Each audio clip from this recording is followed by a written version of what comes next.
the air sweeper in action on offense and defense in today's episode.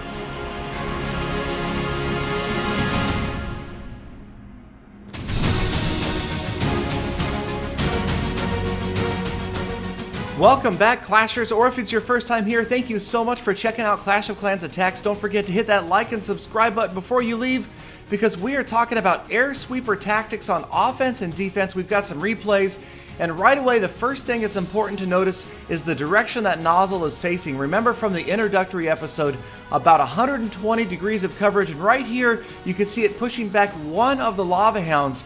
But right away, I'm noticing that the pushback against lava hounds, not that big of a deal, because the lava hound is designed primarily to distract. It actually could end up being a benefit because it keeps that lava hound within range of the archer tower, the wizard towers, a little bit longer in some cases, depending upon the base design. And you can see now the balloons moving in behind, and there goes the sweeper again, pushing those balloons back, but not really that far when you look at it. The freeze spell on the Inferno Tower in the Expo, and again, there's the pushback. It only catches just a couple of the balloons, the rest of them already out of the range of effectiveness. Now a level 1 air sweeper pushes back 1.6 tiles, then you add 4/10 of a tile for each level, up to a maximum of 3.6 tiles for a maxed out air sweeper. So in the case of this attack, you saw the attacker come from the right side, avoided almost all of the range of the air sweeper. I really think, especially when you're coming with lava hounds, balloons, and minions and bringing 3 rage spells, it's just a matter of making sure you drop the rage spells within range of where that air sweeper is working. That's going to be enough to overcome it. Coming from an angle to the side of the air sweeper, maybe not necessarily directly behind it, and I will talk about why in a little bit. But let's move on to another attack, this one from, yes, North Coast, and he is facing an air sweeper that's set deep in the village, and right away it is going to go to work on his lead lava hound. There you see the pushback coming.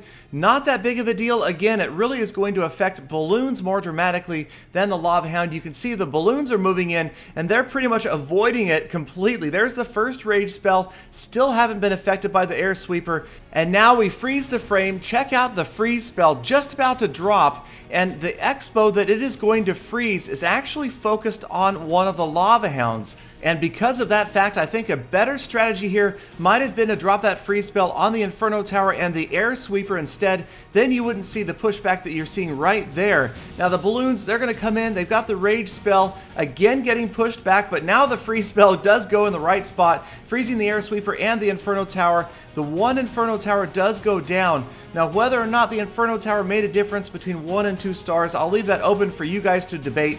I personally think it didn't, but I also think that if you had taken both of those freeze spells and deployed one right after the other on the Inferno and the air sweeper, you would have had 16 solid seconds of freeze over the Inferno, stopping that air sweeper, and maybe, just maybe, that makes the difference. Now, as we fast forward through the rest of this attack, there's a very dangerous lava hound still up, and it's going to go to work on some of those minions. And North Coast, I think wisely, goes for the safety 1 star at this point, drops the king back behind. Now, maybe he could have used his queen, dropped her off on the right, and gone for that town hall at this point. But with the lava hound still up, I think that's extremely difficult. So he puts the queen down, wraps up the attack. He does walk away with 1 star and 1 trophy. So let's move on to my current base layout and take a look at what I've done with my air sweeper. Now you can see I've deployed my air defenses kind of in pairs, because I've noticed that air attackers, including myself, will generally go after 2 of those air defenses at a time. So I've got my air sweeper covering these top 2 air defenses, because I figured there's a very slim chance that they will come from the left side or the right side. So if I move it just over, we've got pretty good coverage on both of these air defenses and the wizard tower, archer tower as well. Now I've got the Inferno Tower. I'm trying to keep it out of the range of the air sweeper so they can't freeze both the multi-targeting Inferno and the air sweeper at the same time like we saw in the earlier attack. Maybe I need to work on getting those 1 more space out. If I move the queen's throne off to the right here, I get 1 more space. And now I've overloaded the other side of the base with seeking air mines and air bombs. The idea being that probably now we will see an air attacker come from the bottom, and all of those seeking air mines could completely obliterate 2 of the lead lava hounds, the air bombs hopefully getting the balloons.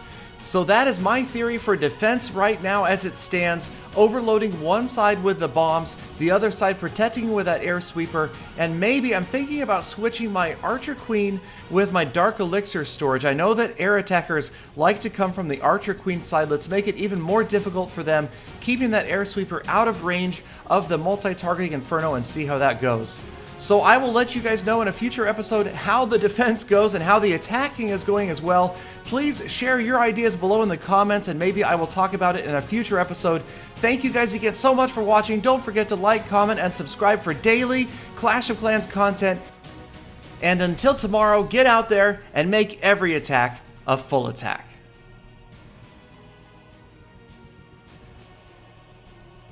Galadon, that episode really blew me away.